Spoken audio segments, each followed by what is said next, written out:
বিশ্ব ফুটবলের ইতিহাসের অন্যতম সেরা লেফট ব্যাক এবং ব্রাজিল ও রিয়াল মাদ্রিদের জীবন্ত কিংবদন্তি রবার্তো কার্লোস কি সত্যিই ইসলাম গ্রহণ করেছেন?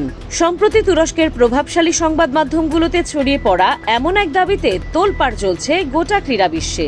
প্রতিবেদনে দাবি করা হচ্ছে, ব্রাজিলের মুসলিম স্কলার শেখ জিহাদ হামাদার সান্নিধ্যে এসে প্রায় 4 সপ্তাহ আগে শাহাদা পাঠ করে আনুষ্ঠানিকভাবে ইসলাম ধর্ম গ্রহণ করেছেন 53 বছর বয়সী এই ব্রাজিলিয়ান মহাতারকা।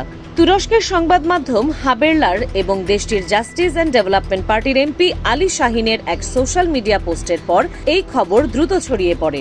সাও পাওলোতে অনুষ্ঠিত এক বৈঠক শেষে এমপি আলী শাহিন জানান, শেখ হামাদার সঙ্গে দীর্ঘদিন যোগাযোগের পর কার্লোস স্বেচ্ছায় ইসলাম ধর্ম গ্রহণ করেছেন। তবে তুর্কি মহলে এই খবর নিয়ে ব্যাপক আলোড়ন তৈরি হলেও রবার্তো কার্লোস নিজে কিংবা তার অফিসিয়াল জনসংযোগ দল থেকে এখনো পর্যন্ত সরাসরি কোনো বক্তব্য বা চূড়ান্ত ঘোষণা আসেনি। এই গুঞ্জনের মধ্যেই আলোচনায় এসেছে তার ব্যক্তিগত জীবনও। সম্প্রতি মরক্কো বংশোদ্ভূত ফিফা অনুমোদিত ফুটবলার এজেন্ট সুহাইলা এল তাহিরিকে বিয়ে করেছেন রবার্তো কার্লোস। পেশাগত কাজের সূত্র ধরে পরিচয় থেকে গত 25 জুলাই ঘনিষ্ঠজনদের উপস্থিতিতে তাদের বিয়ের আনুষ্ঠানিকতা সম্পন্ন হয়। ফলে কার্লোস নিজে আনুষ্ঠানিকভাবে মুখ না খোলা পর্যন্ত তার ইসলাম গ্রহণের বিষয়টি আপাতত একটি জোরালো দাবি হিসেবেই থাকছে।